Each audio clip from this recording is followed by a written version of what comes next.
सभी का स्वागत है हमारे YouTube channel study with Dharmveer PD class में। फ्रेंड्स, आज हम फिर से एक नई वीडियो को लेके आ गए हैं।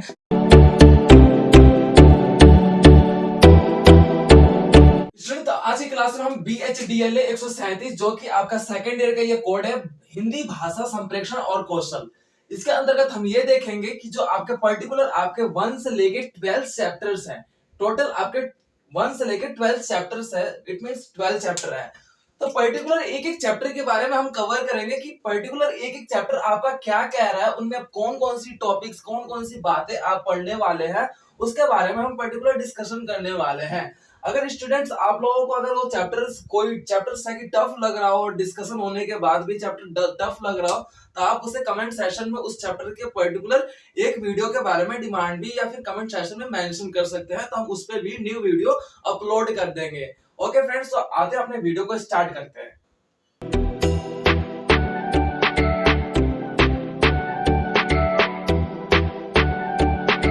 फर्स्ट चैप्टर का आपका नाम है संप्रेषण के मूल तत्व। इट मीन्स कि आप इसमें ये पढ़ेंगे कि संप्रेषण होता क्या है।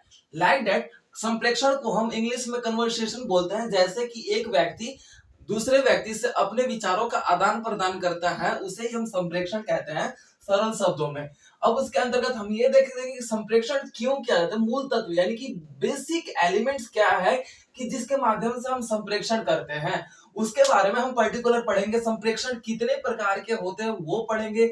मौखिक संप्रेषण, लिखित संप्रेषण, आंगिक संप्रेषण, इन सभी के बारे में पढ़ेंगे कि मौखिक संप्रेषण, लिखित संप्रेषण और आंगिक संप्रेषण होते क्या है और उनके बेसिक तत्व जिसके माध्यम से आपका बोला जाता है कि संप्रेषण किया जाता है, आपका देखा जाता है कि जिसके माध्यम से हम ये बात बोल सकते हैं कि संप्रेषण किन बेसिक एलिमेंट्स पे टिका होता है कि एक व्यक्ति दूसरे व्यक्ति के साथ अपने विचारों का आदान प्रदान करता है तो क्या होता है, उसके क्या क्राइटेरिया होते हैं जिसके कारण वो अपने विचारों का आदान प्रदान करता है या फिर उससे वार्तालाप करता है, उसके बारे में हम पर्टिकुलर पढ़ेंगे।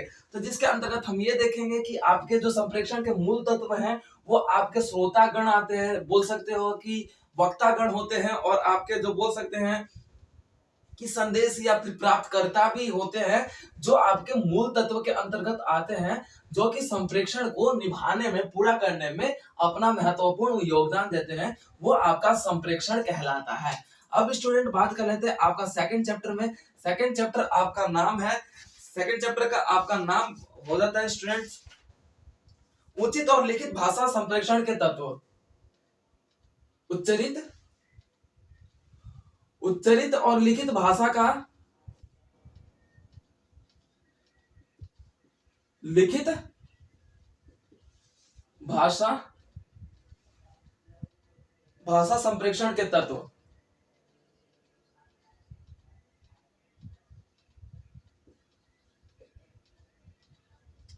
अब इसकी बात कर लेते हैं, जिसके अंतर्गत हम ये देखते हैं कि उच्चरित भाषा में हम पर्टिकुलर इस चैप्टर में, सेकंड चैप्टर में ये पढ़ेंगे कि उच्चरित भाषा और लिखित भाषा के संप्रेषण के तत्व क्या है।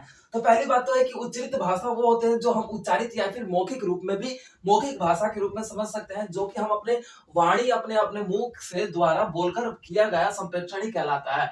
और लिखित संप्रेषण में ये देखे हैं कि लिखने के माध्यम से हम एक व्यक्ति दूसरे व्यक्ति से अपने विचारों का आदान प्रदान करता है। लाइक डेट लेटर्स हो गए, पत्र हो गए, पत्रिकाएं हो गए, जिसके माध्यम से हम लिखकर अपने संप्रेषण को करते हैं।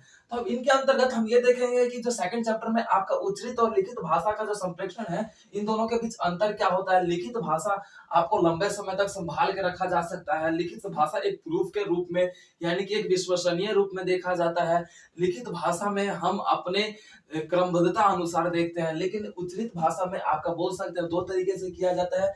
आपका देख सकते हैं कि ये आपका औपचारिक और अनौपचारिक व्यवस्था, ये सारी बातें आप सेकंड चैप्टर में पढ़ेंगे। अब बात कर लेते हैं चैप्टर नंबर थर्ड की। तो चैप्टर नंबर थर्ड आपका नाम है पूर्ण रूप से आंगिक भाषा और संप्रेषण।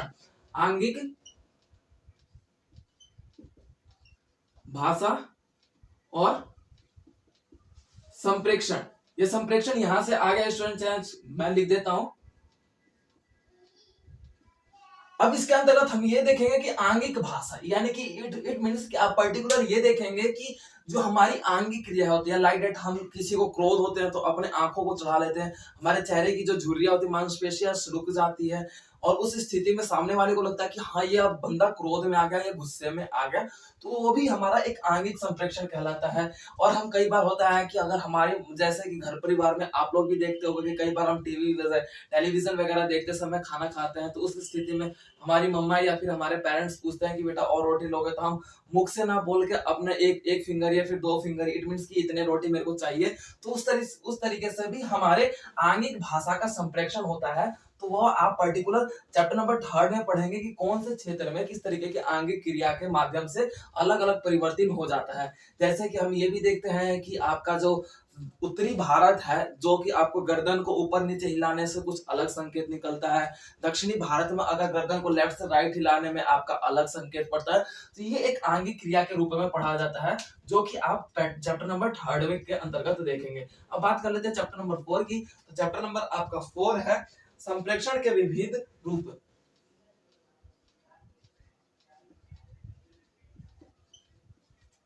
संप्रेक्षण के विविध रूप।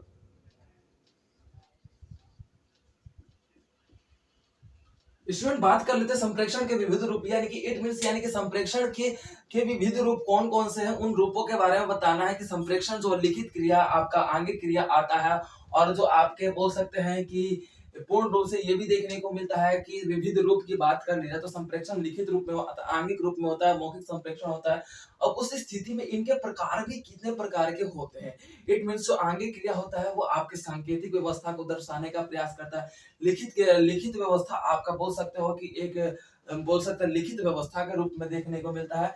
तो उन संप्रेक्षण के हमें विभिन्न रूप बताना है कि कितने प्रकार के होते हैं, ये आप चैप्टर नंबर 4 में पढ़ेंगे। अब बात कर लेते हैं चैप्टर नंबर 5 की। तो चैप्टर नंबर आपका 5 है भाषिक कला के विविध पक्ष। भाषिक कला के विविध पक्ष। अब इसके अंतर्गत हम स्टूडेंट ये देखेंगे कि जो भाषिक कला यानी कि भाषा की कला है, इट मीन्स पर्टिकुलर अलग अलग स्टेट में अलग अलग तरीके की भाषाएं बोली जाती है। तो उसके अंतर्गत हमारी जो भाषाएं होती है अलग अलग स्थान पर अलग अलग तरीके से बदल जाती है। तो उसके जो कला है, इट मीन्स जो हमारे एक बोल सकते हो कि अलग अलग भाषाओं के अलग तरीके से उच्चारित करने की प्रक्रिया भी देखने को मिलता है, जिसके कारण से हमारा जो आपका चैप्टर नंबर 5 है, तो चैप्टर नंबर 5 में आप पर्टिकुलर यही देखेंगे कि भाषिक माध्यम कितने प्रकार के होते हैं, लिखित माध्यम, और आप बोल सकते हो कि भाषिक लिखने की प्रक्रिया किस तरीके से होती है। तो सब भाषिक कला यानी कि भाषा के अनुसार हमारे इन सभी कलाओं के अलग अलग तौर तरीके हो जाते हैं। लाइक दैट, जैसे कि आपको पता है कि अगर हम लेटर को आपके बोल सकते हैं कि लेफ्ट साइड से स्टार्ट करते हैं, तो उस स्थिति में आपका कुछ अलग व्यवस्था में उस लेटर को लिखा जाता है। तो सबका अलग अलग तरीका है कि भाषा के अनुसार आप किस तरीके से अपनी व्यवस्था को दर्शाते हैं। भाषिक कला में ये भी हो जाएगा कि जैसे कि अगर भाषा यानी कि जब हम भाषा का प्रयोग करके अलग अलग व्यवस्थाओं के माध्यम से भाषिक कला यानी कि अलग अलग भाषाओं का प्रयोग करके हम अपने विचारों का आदान प्रदान करते हैं, तो उस स्थिति में उसमें कितने लोग होने चाहिए, वक्ता होना चाहिए, श्रोता होना चाहिए, आपका बोल सकते हो कि एक विषय होना चाहिए कि किस रूप में हम अपने टॉपिक्स पर भाषिक कला के माध्यम से उपयोग कर रहे हैं अपने वार्तालाप को। अब बात कर लेते हैं चैप्टर नंबर 6 है। तो चैप्टर नंबर 6 की बात कर लेते हैं स्टूडेंट। चैप्टर नंबर आपका 6 आ जाता है, पूर्ण रूप से ये देखेंगे कि चैप्टर नंबर 6 का नाम है आपका संवाद कला के विभिन्न पक्ष, यानी कि संवाद।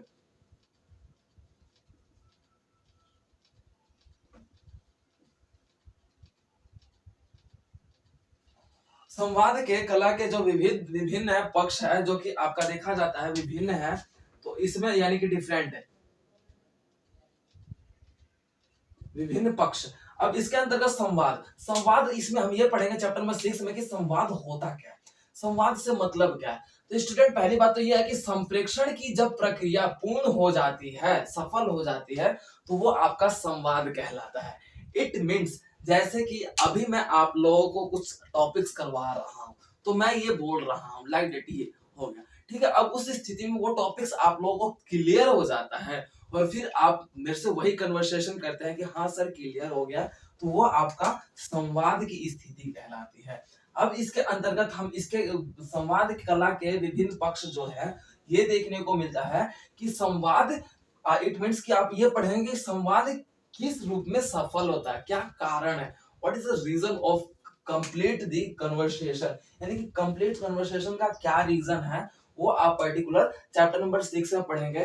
तो ये देखने को मिलेगा कि चैप्टर नंबर 6 में आपके अलग अलग जो पक्ष हैं, जैसे कि मान लीजिए कि शब्दों का सही उच्चारण होना, व्यवस्थाओं का समय सीमा होना शब्दों का। अब इस स्थिति में ये सारे टॉपिक्स पढ़ेंगे कि जो हमारे शब्द उच्चारित कर रहे हैं वो पूर्ण रूप से आपका देखा जाता है शब्दों का नम्र निवेदन होना, इस तरीके से भाव पक्ष का होना। ठीक है, अब इस तरीके से हम अपने संवाद कला के रूप में देखेंगे। तो ये आपका चैप्टर नंबर 6 है। अब उसके बाद बात कर लेते हैं चैप्टर नंबर 7 के पत्र लेखन। तो चैप्टर नंबर 7 है आपका पत्र लेखन। तो चैप्टर नंबर 7 में ये देखेंगे कि जो पत्र है वो कितने प्रकार के होते हैं और उसके लिखने के तरीके क्या है। तो चैप्टर नंबर 7 है आपका पत्र लेखन।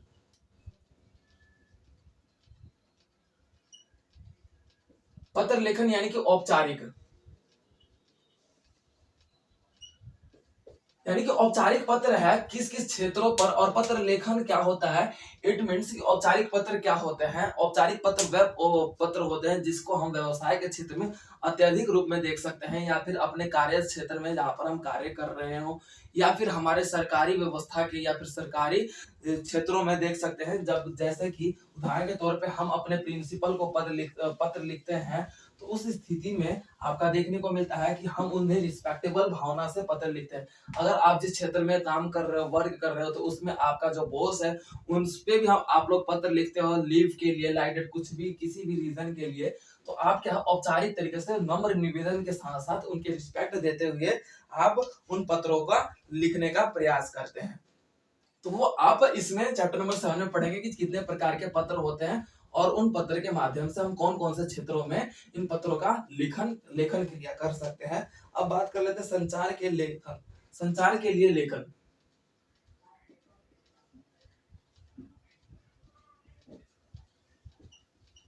चैप्टर नंबर 8 है स्टूडेंट आपका संचार के लिए लेखन। इट मीन्स की जन संचार, इट मीन्स ये आपका देखा जाता है कि संचार वह माध्यम होता है जिसके माध्यम से एक व्यक्ति अपने विचारों का आदान प्रदान करने के लिए, जो आपका बोल सकते हो प्रिंटिंग माध्यम, आपका पत्र हो गया, पत्रिकाएं हो गया, या आपका न्यूज हो गया, या फिर आपका इंटरनेट हो गया, ये आपके संचार माध्यम कहलाते हैं।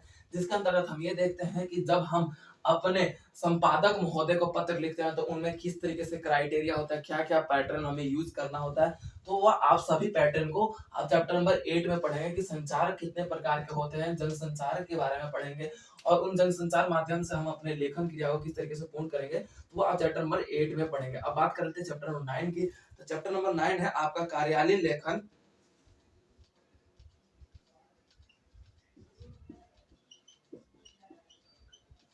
या रिपोर्ट, रिपोर्टाज, रिपोर्ट,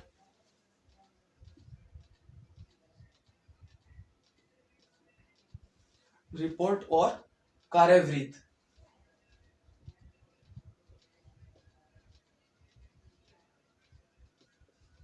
अब ये देखेंगे आप चैप्टर नंबर 9 में ये देखेंगे कि कार्यालय लेखन, यानी कि जब हम जिस क्षेत्र पर जिस जगह पे कार्य करते हैं तो उन अपने बॉस के लिखने के जो आपके बोल सकते हो कि अलग अलग कार्यालय हैं, चाहे आपका व्यवसायिक कार्यालय हो गया, चाहे आपका सरकारी कार्यालय होगा, चाहे आपका बोल सकते हो प्राइवेट कार्यालय हो गया, या फिर आपका की कोई से भी जो कार्यालय है, उन कार्यालयों में किस प्रकार से जो लेखन क्रिया होती है, लेटर किस तरीके से लिखेंगे, तो वो आपका pattern number question chapter number 9 में देखेंगे कि उन चैप्टर्स में जैसे कि कार्यालय अनेक अलग अलग प्रकार के कार्य हैं, वो अलग अलग कार्यालय में अलग अलग तरीके से पैटर्न यूज किया जाता है लेटर का। और उसमें आपका देखा जाता है रिपोर्ट और आपके कार्यवृत्त। कार्यवृत्त यानी कि कार्यों को लेकर जिस प्रकार से हम अपने लेखन क्रिया में यानी कि लेटर लिखते हैं, वो अपने कार्यों को लेके कि हाँ हम इतने इतने दिन के लिए हम अपने कार्य क्षेत्र पर नहीं आ सकते, हमें इतने दिन का लीव प्रदान कीजिए, लाइक दैट। ये आप पर्टिकुलर अपने अपने कार्यालय लेखन में यानी कि आप लेटर लिखेंगे, वो किस तरीके से लिखा जाता है चैप्टर नंबर 9 में आप पढ़ेंगे। अब बात कर लेते हैं चैप्टर नंबर 10 की। तो चैप्टर नंबर 10 की जो आपका है सृजनात्मक लेखन की भाषा।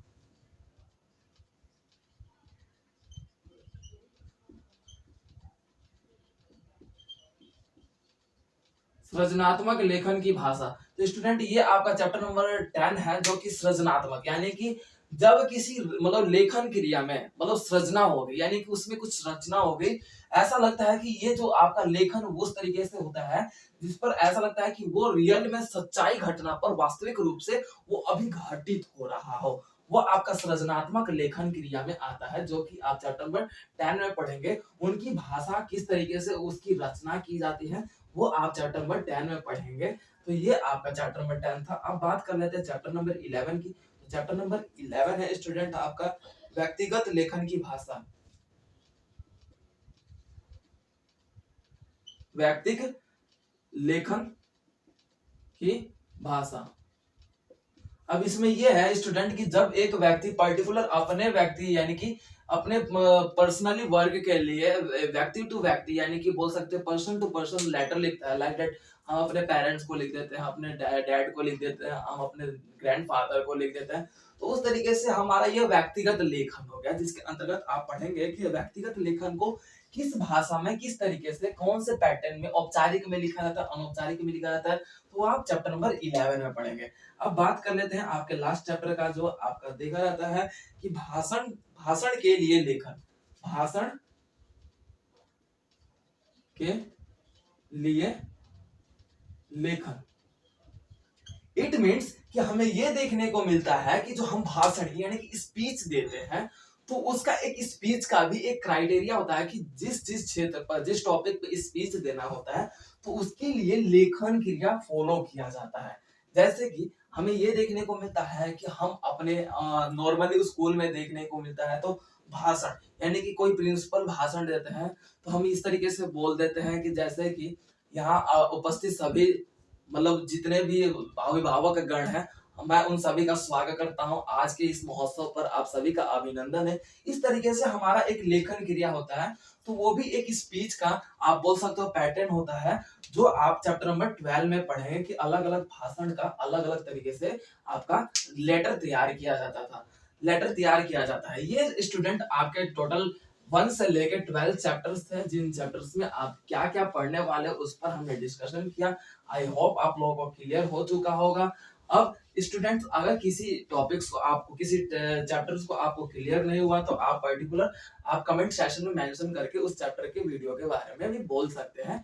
ओके फ्रेंड्स, तो मिलते हैं अपने नेक्स्ट वीडियो में। Thank you so much for watching this video.